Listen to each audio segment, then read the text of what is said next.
जय हिंद, वंदे मातरम। दोस्तों, आज की यह वीडियो संपूर्ण यूट्यूब के इतिहास में एकमात्र ऐसी वीडियो साबित होगी जिसको देखने मात्र से ही अपने एग्जाम में आंसर को एक नैनो सेकंड में क्लिक कर पाएंगे या कर पाएंगी। याद रखिएगा, यह सबसे यूनिक वीडियो है जिसमें केवल लाइन देख लो और आंसर टिक हो जाएगा कि यह किसका, कोई अर्थ निकालने की जरूरत ही नहीं है। तो देखिए, मजा आने वाला है दोस्त। उठाइए एक पेन और कॉपी। अलंकार को आज जड़ से खत्म कर देते हैं मात्र 10 मिनट के अंदर। देखिए, अलंकार से दो क्वेश्चन जो नॉर्मल तौर पर पूछे जाते हैं उसकी परिभाषा से पूछे जाते हैं। पहला क्वेश्चन यही बन जाता है कि यह बता दीजिएगा कि काव्य की शोभा बढ़ाने वाले तत्व को क्या कहते हैं। ऑप्शंस दे देता है छंद। छंद में बहुत सारे ऑप्शंस, रस आ जाएगा, अलंकार आ जाएगा, समास आ जाएगा, संधि आ जाएगा, है ना। तो आइए डाल लीजिएगा अलंकार। अलंकार का अर्थ जान लीजिएगा कि अलंकार यानी अलम धनकार। अलंकार का मतलब होता है, यानी दो शब्दों से यह मिलकर बना है, एक अलम है और एक कार है। यहां अलम का अर्थ होता है आभूषण या गहना। जिस तरीके से मेरे लाल एक स्त्री एक बहन अपने शरीर पर आभूषण को पहनती है और बहुत सुंदर लगती है, उसी तरीके से काव्य जो है, काव्य का आभूषण क्या है? काव्य का आभूषण है अलंकार है। तो स्त्री के लिए उसका आभूषण गहना होता है, इसी तरीके से काव्य का आभूषण होता है क्या? अलंकार होता है। तो अलम का अर्थ होता है आभूषण या गहना। तो मतलब निकल कर आया कि काव्य की शोभा बढ़ाने वाले तत्व को अलंकार कहते हैं। अगर हम परिभाषा को बहुत आसानी से समझें तो अलंकार शब्द यानी अलम और एवं कार से बना हुआ है, जिसका अर्थ आभूषण या विभूषित करने वाला। सिंपल सा है, ये एक परिभाषा आप लिख लीजिएगा जो एग्जाम में बहुत अच्छे से पूछी जाती है। अच्छा, अलंकार आपने देखा होगा बहुत से, आपने अनुप्रास, यमक, श्लेष, है ना, उपमा, रूपक, उत्प्रेक्षा, मानवीकरण, अतिशयोक्ति, बहुत तरह तरह के अलंकार। लेकिन आज तो इतना आसान होने वाला है जैसे आपने हिंदी में कहोगे अरे सर ये तो सबसे यूनिक था, मतलब इससे पहले आपने पढ़ा ही नहीं होगा। तो मैं आपको बताता हूं, मेरी ये वीडियो अलंकार की एक और दोस्तों 7 से 8 मिलियन वाली वीडियो है, आपने देखी होगी। तो अलंकार के भेद प्रमुखता दो प्रकार के माने जाते हैं। अलंकार दो प्रमुख प्रकार के, शब्दालंकार होता है, एक अर्थालंकार होता है, ठीक है ना। एक उभय अलंकार आता है, लेकिन प्रमुख रूप से दो प्रकार के अलंकार होते हैं, जिसमें शब्दालंकार में अनुप्रास, यमक, श्लेष, पुनरुक्ति वगैरह डॉट डॉट आ जाते हैं। और अर्थालंकार देखो, जो शब्द के द्वारा इंडिकेट होते हैं वो शब्द, जो अर्थ के द्वारा होते हैं वो अर्थ। उपमा, रूपक, उत्प्रेक्षा, मानवीकरण, इनको लिखने की जरूरत नहीं, अभी लिखो मत, केवल अब डालिए हेडिंग कि अगर हम अर्थालंकार में उपमा अलंकार पढ़ रहे हैं। भाई क्वेश्चन अगर आ गया कि मुख चंद्रमा सा सुंदर है तो बताओ कौन सा अलंकार। अब बच्चा परेशान, समझो इतना आसान मैं बना दूंगा कि आप एग्जाम में 1 नैनो सेकेंड, तो बहुत बड़ी बात है, नैनो से भी छोटा अगर है तो भैया उसमें भी आंसर क्लिक होगा। देखिए, उपमा अलंकार को पढ़ने के लिए बस एक लॉजिक, एक सिंबल याद रखो। जब पंक्ति में योजक चिन्ह आ जाए और उसके बाद सा सी से सम, याद रखिएगा, सा सी से सरिस या सम, सम भी लिख लीजिएगा, सासी से सम, सरिस वगैरह इस तरीके के शब्द देखने को मिल जाए तो उसमें उपमा अलंकार ठोक दीजिए। मतलब योजक चिन्ह, अब दिमाग में यह डाल लो कि हर योजक चिन्ह वाला उपमा नहीं होगा। योजक चिन्ह की कंडीशन यह है कि योजक चिन्ह के बाद यह जरूर आना चाहिए। जैसे मुख चंद्रमा, योजक चिन्ह के बाद देखिए सा आया, योजक चिन्ह के बाद सा आया, सा आ जाए, सी आ जाए, सम आ जाए, से आ जाए, सरिस। तो मतलब यह है कि उपमा अलंकार तभी आएगा जब तुलना होगी, दो वस्तुओं में कंपैरिजन होगी। कहता है मुख चंद्रमा सा सुंदर है, मुख की तुलना चंद्रमा से कर दी। कर कमल सा कोमल है, हाथी की तुलना दोस्तों कर दी है ना कमल से, है ना। याद रखिए, अगर नहीं समझे तो आइए ध्यान दीजिएगा। मखमल के, देखिए कर कमल सा बता चुके, मखमल के झूले पड़े हाथी सटीला। देखो योजक के बाद सा आ गया है, तो मतलब योजक के बाद अगर सा, योजक क्या है? योजक ये है डैश, जिसको डैश कहते हैं। डैश के बाद अगर सा आ जाए, सी आ जाए, सम आ जाए, तो दुनिया का सारा टेंशन डिप्रेशन छोड़ के उपमा ठोक दीजिए, कभी गलत नहीं होगा। बात खत्म हो गई, बात खत्म हो गई। आइए अब रूपक में भी योजक आता है। देखो रूपक और उपमा को कितना आसान से हम अलग कर देते हैं, देखो कितना मजा आ जाता है दोस्तों। आप कहोगे कि सर कभी हमने रूपक नहीं पढ़ पाया था, आज तो आपने ऐसे समझा दिया चुटकी में। देखो जब पंक्ति में योजक चिन्ह आए, अब आप कहोगे कि सर आपने तो यह भी बताया था कि उपमा में भी योजक चिन्ह आए। अरे भाई, योजक चिन्ह के बाद हमने कहा था सासी से सम सरिस आ जाए तो उपमा ठोक देना, और मैंने कहा कि अगर योजक चिन्ह के बाद सासी से सम ना आए तो रूपक ठोक देना। बात खत्म। मतलब आ जाए सासी से सम तो उपमा, और ना आए सासी से तो भैया के अलंकार होगा, रूपक होगा। मैया मैं तो चंद्र खिलौना ली हूं, मतलब योजक चिन्ह के बाद सासी से ना आकर शब्द, शब्द शब्द के बीच में शब्द चंद्र है, खिलौना चंद्र है, बीच में योजक है, शब्द शब्द के बीच में योजक आ जाए तो रूपक हो जाएगा। कैसे, आइए और जान ले। दो उदाहरण और देता हूं। चरण कमल बंदो हरिराय, कितनी बार एग्जाम में आया चरण। आज ही वीडियो को अगर पसंद आ रहा हो तो चैनल को सिलेक्शन के लिए, पास होने के लिए सब्सक्राइब कर लें बहुत ईमानदारी से। हर बहन हर भाई बहुत ईमानदारी से सब्सक्राइब कर लें। चरण कमल बंदो हरिराय, देखो सासी से सम नहीं आया है, शब्द शब्द के बीच में योजक आ जाए तो रूपक, और शब्द सासी सम लेकर आ जाए यानी योजक के साथ सासी सम से लेकर आ जाए तो हो गया उपमा। राम कृपा भव निशा सिरानी, राम कृपा भव निशा सिरानी, तो योजक के बाद क्या आया है, नहीं, योजक के बाद शब्द आ रहा है, तुरंत रूपक हो जाएगा। उत्प्रेक्षा जान लो। यदि पंक्ति में ज्यों, ध्यान दीजिएगा, उत्प्रेक्षा, हां बहुत बढ़िया। उत्प्रेक्षा अलंकार तो 1 सेकंड का, 1 नैनो सेकंड से भी कम। देखो उत्प्रेक्षा अलंकार यदि पंक्ति में ज्यों त्यों मानो इव मनु जनु जान मनहु जनहु इस तरीके से शब्द आते हैं, जनु जानो मनु मानो जनहु मनहु इत्यादि, जानो मानो टानो, है ना, ये शब्द दोस्तों आते हैं तो वहां क्या उत्प्रेक्षा अलंकार होता है। बोले सर कैसे, ट्रिक याद कर लीजिएगा, ट्रिक नोट कर लो कि जनु वर्षा ऋतु प्रकट बुढ़ाई, जनु आ गया, जनु देखो, नेत्र मानो कमल है, नेत्र मानो कमल है। अगर नेत्र मानो कमल है पूछ लिया जाए कौन सा अलंकार तो ठोक दोगे ना दोस्त, अलंकार होगा उत्प्रेक्षा होगा। ठीक है, नहीं आ रहा है समझ में तो आइए एक और करते हैं। मैंने कहा जनु जानो मनु मानो मनहु जनहु, एक और लेता हूं कि जैसे सोहत ओढ़े पीत पट श्याम सलोने गात, मनहु नीलमणि शैल पर आतप परयो प्रभात। दो दोस्तों बताइएगा कि यह उत्प्रेक्षा अलंकार की ट्रिक नहीं है, बिल्कुल है दोस्तों। यही गुरुजी वर्ड आपको सिखाता है कि एग्जाम में कैसे टॉपर बने, किस तरीके से एग्जाम को टॉप करें। ठीक है ना, चलिए।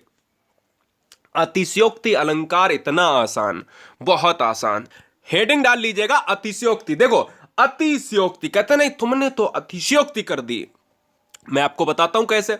अतिशयोक्ति का मतलब होता है जहां किसी गुण या स्थिति का बढ़ा चढ़ाकर वर्णन किया जाए। अतिशयोक्ति का मतलब होता है कि जब भी कोई बात को बढ़ा चढ़ाकर कह दिया जाए, बस इतनी ही परिभाषा आपको याद रखनी है कि जब भी किसी भी स्थिति को बढ़ा चढ़ाकर, मतलब तिल का ताड़ बना देना। आपने देखा होगा आपके भी मोहल्ले में, आपके भी शहर कस्बे में, आपके आसपास पड़ोसी भी ऐसे बहुत से लोग होते हैं जिनमें एक आधा लोग छोटी बात को बड़ी बात बनाकर बताता है ना, बड़ी बात बनाकर कह बोला कि मैंने तो एक बार स्कूटी को हवा में उड़ा दिया, है ना, मैंने एक बार मोटरसाइकिल को हवा में उड़ा दिया, है ना, कोई बीमार है तो उसको बोल दिया अरे वो तो मर गया। तो इस तरीके से कोई छोटी चीज को तिल का ताड़ बना देना। अब देखो बढ़ा चढ़ाकर वर्णन किया गया है, जैसे आगे नदियां पड़ी अपार घोड़ा कैसे उतरे पार, मतलब नदियां आगे हैं और कैसे जो है नदियां बहुत चढ़ी हुई हैं, घोड़ा कैसे उतरे पार। राणा ने सोचा इस पार तब तक चेतक था उस पार, चेतक घोड़े का नाम है, चेतक था उस पार, मतलब जैसे जैसे राणा महाराणा सोचते हैं वैसे वैसे नदी को पार करके घोड़ा चला जाता है। कितना बढ़ा चढ़ाकर वर्णन किया गया है, मतलब सोच भी नहीं पाया राणा ने और चेतक हो गया उस पार नदी के पार। ऐसा नहीं हो सकता, मतलब जहां पर चीजों को बढ़ा चढ़ाकर वर्णन किया जाए तो वहां पर दोस्तों अतिशयोक्ति अलंकार होता है। जैसे जैसे हनुमान की पूंछ में लगन न पाई आग, सगरी लंका जल गई, भाग गए निशाचर भाग, है ना। तो हम कहते हैं ना जहां पर चीजें बढ़ा चढ़ाकर दोस्तों प्रस्तुत की जाए वहां पर होता है अतिशयोक्ति, होता है बढ़ा चढ़ाकर वर्णन किया जाता है। यह दिमाग आपको लगाना पड़ेगा। आइए मानवीकरण अलंकार की बात कर लेते हैं, बहुत आसान है। मानवीकरण नाम से पहचानो, मानवीकरण जिसमें मनुष्य का समावेश हो, मनुष्य का समावेश हो।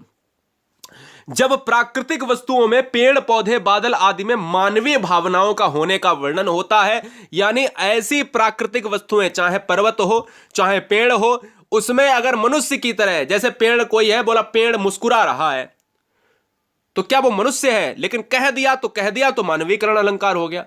बोले चंद्रमा साथ साथ चल रहा है, चंद्रमा आज उदास है, सूर्य आज बहुत उदास है ना।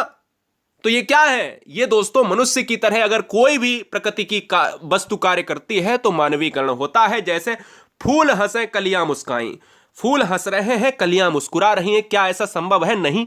तो ऐसा जब संभव नहीं है तो मनुष्य मानवीकरण अलंकार होगा, क्योंकि कोई प्राकृतिक वस्तु अगर मनुष्य की तरह कार्य कर रही है तो वहां पर मानवीकरण होगा। सागर के उर पर नाच नाच कर करती लहरें मधुर गान, सागर है उस पर नाच नाच कर, क्या लहरें मधुर गान, मतलब लहरें नाच भी रही हैं और मधुर गान मतलब वो गाने गाने भी गा रही हैं। ऐसा होता है क्या? नहीं, लेकिन फिर भी कवि कहता है ना, सागर के तट पर सागर के किनारे नाचती भी हैं लहरें और मधुर गान भी, गाना भी प्रेषित करती हैं, तो मतलब मानवीकरण अलंकार होगा। शब्दालंकार, अभी तक अर्थालंकार हमने पढ़ा, अब शब्दालंकार। तो 3 अलंकार आपको हमेशा याद रखने चाहिए, एक अनुप्रास, एक यमक और एक श्लेष। आइए जान लेते हैं, बहुत आसान है। शब्दालंकार में सबसे पहला पॉइंट आपको याद रखना है कि 3 प्रकार के शब्दालंकार प्रमुख रूप से होते हैं, होते तो ज्यादा हैं लेकिन प्रमुख रूप से होते हैं, ये इंपॉर्टेंट है। सबसे पहला आपको याद रखना है अनुप्रास अलंकार। अनुप्रास अलंकार की एक नॉर्मल सी ट्रिक है कि अनुप्रास, जब कोई वर्ण, ध्यान दो दोस्तों, वर्ण क्या होता है? वर्ण वो होता है जिसके क्या है, जिसको आप ब्रेक नहीं कर सकते, जिसके आप टुकड़े नहीं कर सकते, जिसके आप टुकड़े नहीं कर सकते, जिसको आप तोड़ नहीं सकते। क्या है? जिसको आप तोड़ नहीं सकते दोस्त, वही अनुप्रास है। यानी वर्ण, वही क्या है? वर्ण है। तो वर्ण अगर बार बार आए तो अनुप्रास अलंकार होता है। जैसे चारु चंद्र की चंचल किरणें, तो वर्ण क्या है? चा आ रहा है। मधुर मधुर मुस्कान मनोहर मनुज वेश का उजियाला, मधुर मधुर मुस्कान मनोहर मनुज वेश का उजियाला। मां की आवृत्ति हुई है इस लाइन में, तो आवृत्ति अगर वर्ण की हो रही है तो अनुप्रास होगा। बोलो कॉन्सेप्ट क्लियर है? मैं कहता हूं बिल्कुल क्लियर है। आइए यमक अलंकार को देख ले, बस इसका थोड़ा सा बड़ा वर्जन। मैंने कहा था कि जब वर्ण बार बार आए तो अनुप्रास, अभी दिखाया आपको चा और इधर दिखाया आपको, जैसे रघुपति राघव राजा राम पतित पावन सीताराम, वर्ड आवृत्ति हो रहा। अब यमक में क्या है कि शब्द बार बार आए, एक ही शब्द बार बार आए, एक ही वर्ण बार बार आए तो अनुप्रास, एक ही शब्द बार बार आए तो यमक। कनक कनक ते 100 गुनी, कनक आया है, कनक आया है, अर्थ अलग अलग है। सोना यहां पर, यहां धतूरा है। ऐसे ही यहां पर देखिए, काली घटा का घमंड घटा, काली घटा का घमंड घटा, 2 वर्ण आए हैं, 2 शब्द आए हैं। तो घटा शब्द अलग है, घटा शब्द एक ही है या अलग है? तो मैं कहता हूं एक ही शब्द है, इसके अर्थ अलग अलग है। तो शब्द एक ही है, अर्थ अलग अलग है, तो भैया शब्द के लिए यमक याद रखो, अर्थ के लिए यमक याद रखो, और वर्ण के लिए दोस्तों, वर्ण के लिए आपको अनुप्रास याद रखो। जैसे एक और यमक लेते हैं, माला फेरत जुग गया फिरा न मन का फेर, कर का मन का डारी दे। मन का दोस्तों, मन का दोस्तों, मन का, ये क्या है? ये है आपके शब्द हैं। तो शब्द पहचान गए होंगे, शब्द यानी वर्णों से बनता है। वर्ण का बड़ा रूप शब्द है। वर्ण वो है जो तोड़ा नहीं जा सकता। वर्ण आवृत्ति होगा तो अनुप्रास, शब्द आवृत्ति होगा तो यमक होगा। और अब इस वीडियो का अंतिम अलंकार है। वीडियो को लाइक नहीं किया है, यह सबसे बड़ी नाकामी हमारी है, कि मुझे लगता है कि अभी भी कमी है कुछ।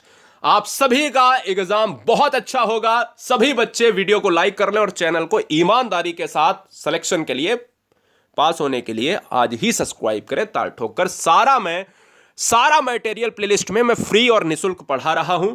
सभी बच्चे नोट्स को तैयार कर लें।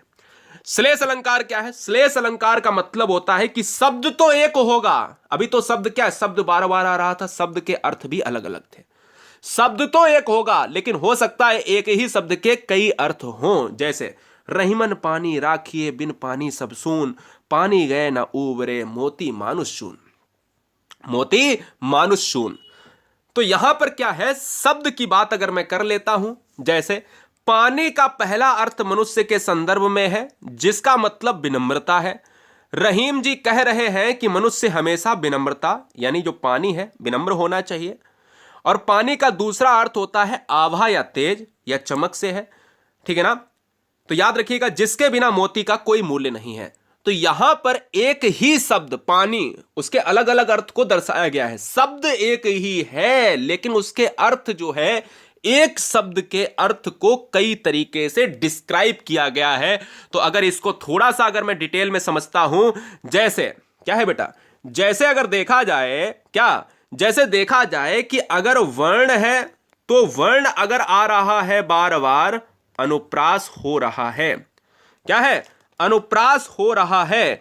लेकिन अगर मैं कह रहा हूं आपसे कि अगर शब्द बार बार आ रहा है तो वो यमक हो रहा है, राइट। लेकिन शब्द दोस्तों एक ही है और उसके शाखाएं, उसके अर्थ बहुत अलग अलग हैं। जैसे कहा जाता है दोस्तों कि रहीमन पानी राखिए, पहला। एक आपने सुना होगा कि जे रहीम गति दीप की, कुल कपूत गति सोए, 12 उजियारो करे, बढ़े अंधेरो होए। तो ना, ये भी दोस्तों आपका 2-3 एग्जाम्पल ही इसके हैं केवल, जो सबसे ज्यादा पूछे जाते हैं, ठीक है ना। तो ये बात आपको याद रखनी है। दूसरा, रावण सरोज बनचारी, रावण सर सरोज बनचारी, चली रघुवीर सिली मुखधारी। ये दोस्तों क्या है, ये भी आपका क्या होता है, श्लेष का होता है। श्लेष का मतलब होता है चिपका होना, यानी जब अर्थ जो है, जब शब्द के एक ही अर्थ में कई अर्थ चिपके होते हैं तो वहां पर श्लेष अलंकार होता है। तो दोस्तों ये वीडियो आपके लिए कैसी रही, क्या रहा इस वीडियो में?